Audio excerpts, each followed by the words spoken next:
Sprinting to the future of law. A drop in the ocean. Roving the seven seas with sea drones. Part 3. Who would be interested in sea drones?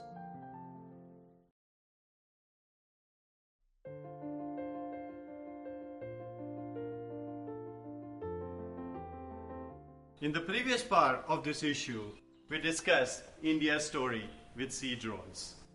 In this part, we will talk about who could be interested in sea drones.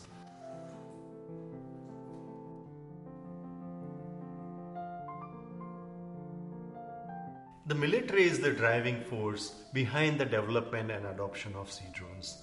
It can use sea drones to monitor ship movements, locate naval mines, undertake anti-sabotage inspections, attack enemy ships, and transport weapons using extra-large UUVs. Apart from military, several other sectors can also benefit from sea drones. The maritime industry can use them for automated and frequent inspections of the condition of a ship's hull, rudder, and propellers, even in mid-sea while the ship is sailing. The meteorologists can use sea drones to observe the changes in oceanic jet streams, measure surface temperature of oceans, and monitor the development and movement of storms.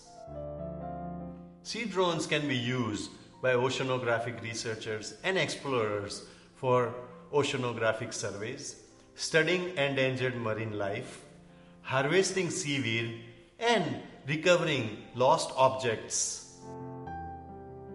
The energy sector can use them to monitor and repair underwater structures and pipelines of offshore drilling rigs, inspect the inlets of hydroelectric plants, and underwater structure and mechanisms of dams.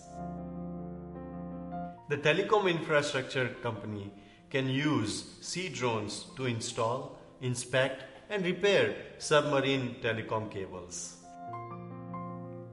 So, beyond the military, there are many serious uses of sea drones in sectors operating in oceans or in any other water bodies.